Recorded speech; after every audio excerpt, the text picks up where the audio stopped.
Hello guys, halik kayo samahan niyo ako ng pagbabakasyon ko sa Pilipinas hanggang sa pagbalik dito sa Israel.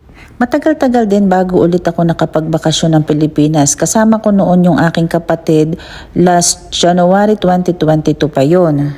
At ngayong bakasyon ko last May 2024 ay hindi ko naman siya kasama kasi meron siyang valid reason kaya hindi siya sumama at nauunawaan naman namin yon.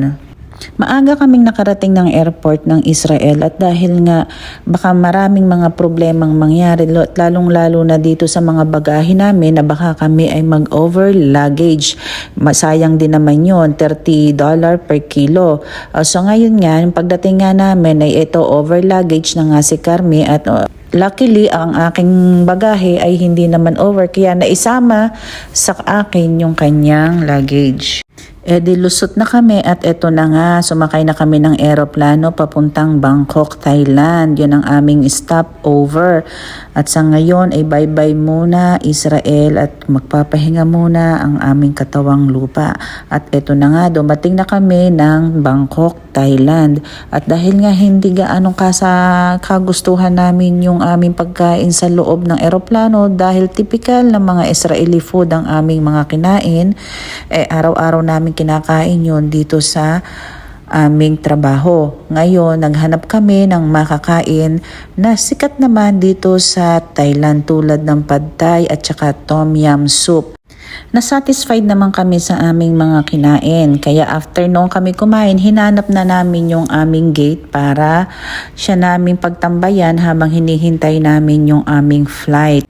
At sa haba ng aming stopover dito sa Israel, mga 6 na oras yun, kaya nag-decide muna kami na mag-picture-picture muna. At eto na nga yung aming pinakahihintay, dumating na ang Philippine Airlines at kami ay talagang hindi namin maipaliwanag ang aming kaligayahan sa aming mga mukha at sa aming mga puso. At eto na nga habang nilalakad namin yung daan papasok doon sa eroplano ay talagang kulang na lang ay lundagin ko lalo na nung makita ko ang pinto ng eroplano at ang mga FS ay mga Pilipino na. Grabe ang saya namin, tuwan-tuwa kami, amoy Pilipinas na sa loob ng eroplano kasi napakalinis. At eto naman nga ang aming naupuan ay sa tabi na naman ng bintana at talagang yun ang aming inirequest ni Carmi. Sadyang sobrang saya at ito ang aming pinakahihintay. Hindi talaga kami natulog sa eroplano hanggang sa dumating na kami ng airport ng Pilipinas. Grabe ang saya-saya. Pag natanaw mo ang Pilipinas sa eroplano, walang kasing saya. Kaya ito, lumabas na kami ng eroplano at aming kukuhanin na ang aming bahagahe at expected ko na akong iniintay ng mga susundo, yun pala ako pa ang mag-iintay. At dahil nga kapatid kong sumundo ay ang akala nga niya ay walang traffic sa Pilipinas. Kahit gabi. At nung kahihintay ko ay diyon at last nakita rin kami ng aming bunso, ng aking mister at ng aking kapatid. Pero hindi kasama yung aking dalawang babae. At dahil ayaw daw nila, wala sila sa bahay, ganito ganon. Instead na magalit ako, mas pinili ko na lang maging masaya. At ayun pala naman, kaya pala naman ganon ay may surprise sila sa akin.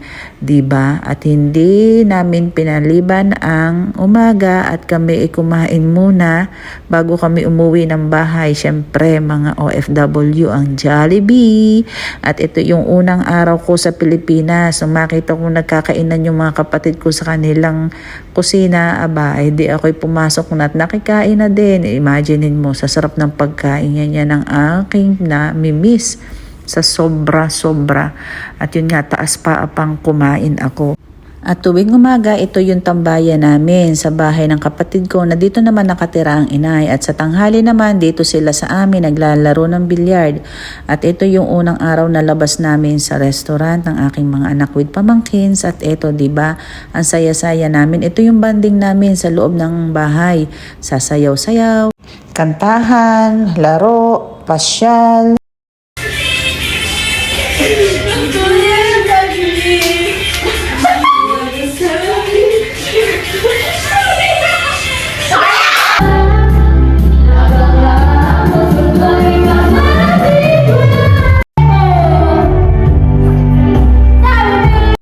nakakatuwa, lahat sila nakabuntot sa akin. Hanggang sa pagpunta ko sa aking kapatid, lahat sila kasama. O, lahat kami nanonood ng TV. O, diba? Ang saya-saya. Hindi walang maiiwan dyan. Basta kung saan ako naandoon, kasama sila. Hanggang sa paggala, kasama din sila. Dahil ko pa ang napakaraming anak. Pero tatatlo ang aking anak. At kita mo naman kung gaanong kasaya ang makita mong sila'y nag-e-enjoy sama-sama. Sila-sila din lang ang magkakabarkada. Ang mga anak naming mga magkakapatid.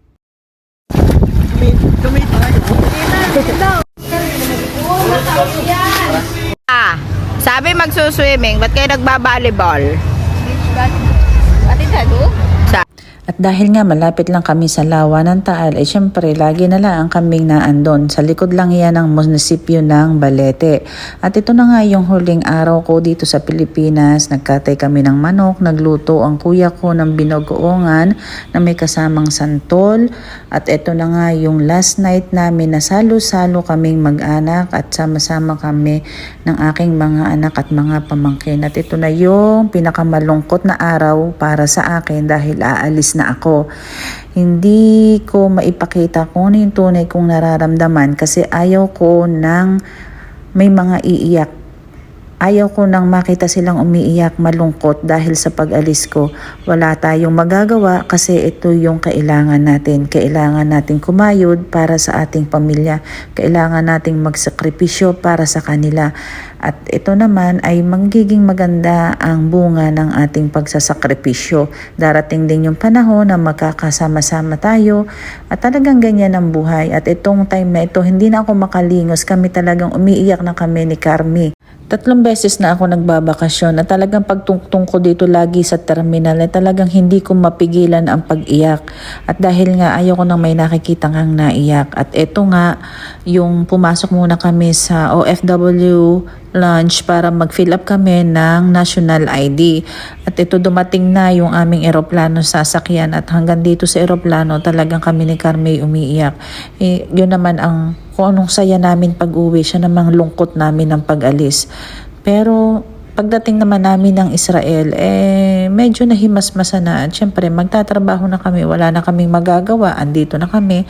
At doon sa labas, nag-iintay na yung aking mga kapatid kasi excited na sila sa mga pasalubong galing Pilipinas. Darating din ang time, siya naman ang magbabakasyon, ako naman ang iwan ng Pilipinas. Kaya mga OFW, mga kababayan, hindi ho basta-basta ang nag-a-abroad. Kaya kung gusto nyo mag-abroad, kailangang malakas ang inyong loob. At ito, nag-try na lang kami. Hanggang dito na lang. Salamat sa panonood.